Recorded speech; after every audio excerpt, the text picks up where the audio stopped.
Alright, so yeah, that was kind of a little more in depth of my background. And so when I got home from Seattle, you know, I was still really busted up. And I had to wear this big old turtle shell thing for like a half a year. And I busted all my ribs, broke my arm, man, I was just beat up. And when I come home, you know, I really wanted to feel bad for myself, you know, I just wanted to, I guess, pity myself, you know. And one person who wouldn't let me do that from the beginning was my mom. And what my mom told me was, she said, Charles, when you're drinking around and you're partying around, you're living that lifestyle, nobody tells you to live that lifestyle. Nobody makes you do that. Those are the choices that you make. And she said, you got into this car wreck, nobody told you to get in that car and drive drunk. She said, so now you made them choices. Now you live with it. And she said, you pick yourself up, you be strong. And my mom, being that she was educated in the social work, the field of social work. So when we come back, you know, she was my biggest advocate. She signed me up for all these programs, and I was just, you know, at the time I was like, Mom, man, I don't want to do this. Why are you bringing me to this meeting? Why are you bringing me to that meeting? All of a sudden she set me up with voc rehab. And I was like, you know, what the hell is voc rehab? I don't want to go to no voc rehab. That sounds like a drug rehab or something like that to me. So she brought me in to meet this lady, and I was just going through the process. You know, I really wasn't ready to make that change, to accept being in the chair, you know. And so my mom just pushed me along, and so I met with this lady, voc rehab. My voc rehab counselor at the time was Jeannie Stone was my last one. Anyways, right here in Missoula at Montana State Voc Rehab, she brought me in and met with this lady and kind of set up some goals. So she set me up to go back to school. She asked me what I wanted to do, and I said, I think I want to be an accountant. And so she got me signed up for some programs. One program that she really referred me to that was really inspirational for me and helped me out was a program at the Adult Learning Center here in Missoula, Montana, by the name of College Readiness. And what it was it was set up for their GED students who complete their GED program. And they do this little college readiness, kind of a boot camp type program.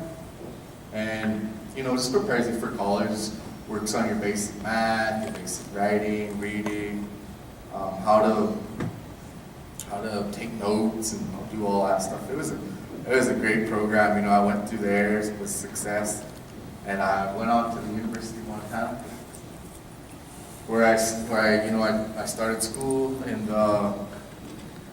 it's the fall of 2007. You know, it wasn't but about, it was less than around a year after my car accident. And I was really just learning about my body and learning how to live my life. You know, it was a whole new thing. It was like being reborn again and having to learn how to, you know, just take care of yourself. And so I was all in that process and going to school, and it was tough. Let me tell you what, I mean, there's so many times I just wanted to be like, man, you know, what do I need to go to school for, you know? No one's gonna hire me. That was kind of the mentality I had.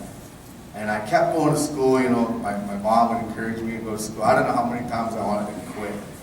And as you all know, you know, college, it's no joke, it's tough. I've never been the most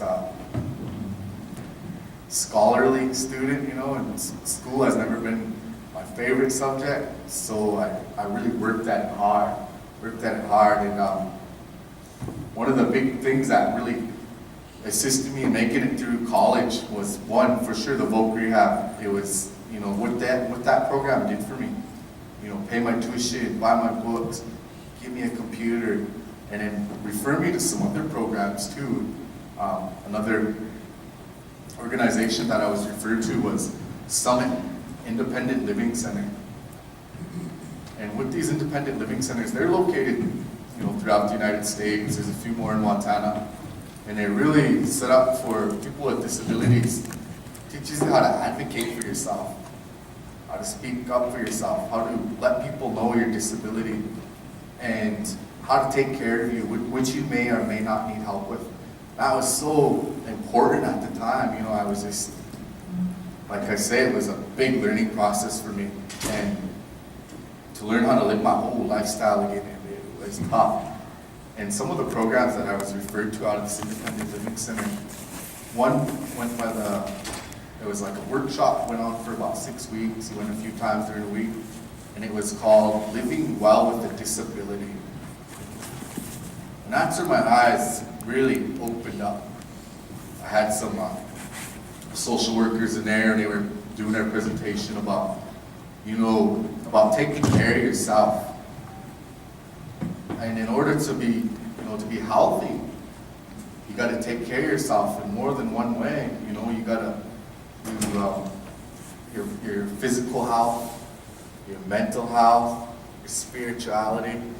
And previous to that, I didn't pay attention to none of that.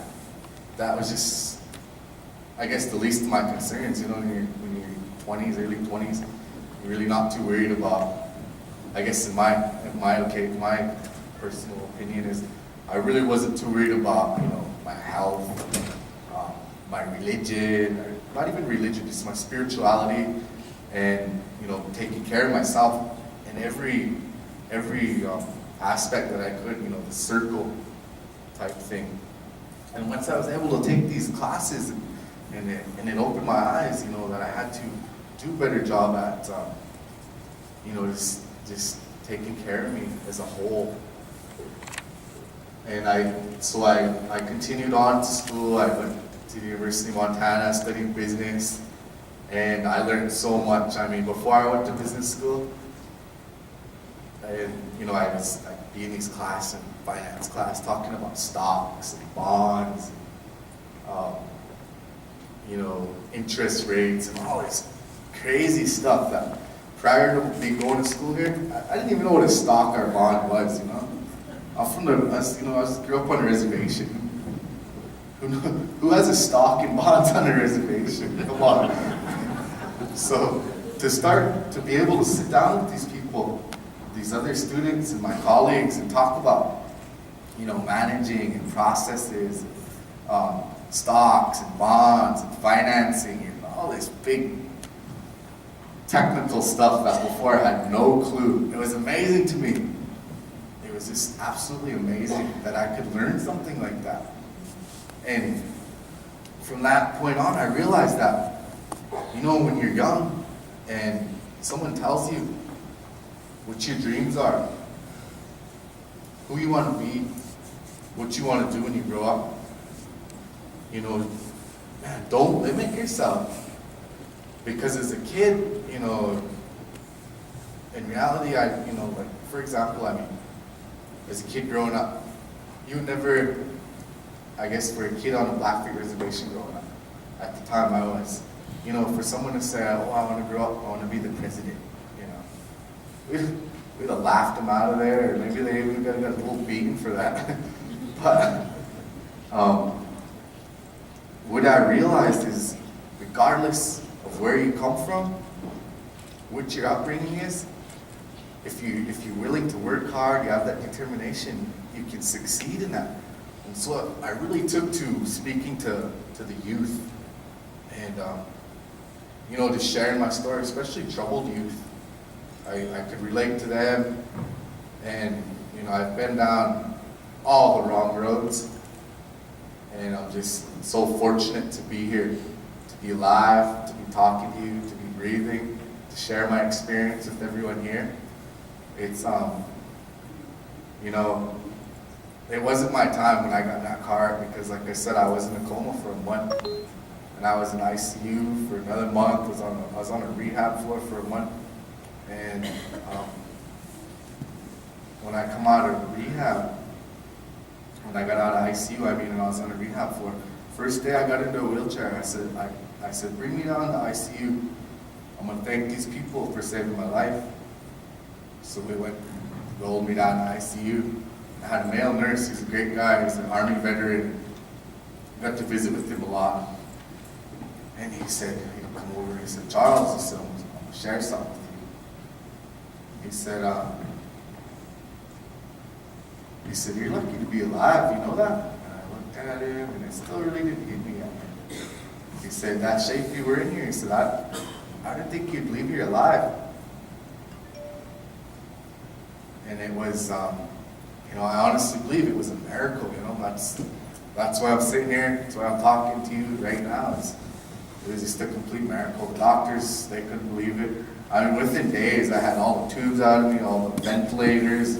Doctors were just astonished by it. They just couldn't believe my recovery, my turnaround time.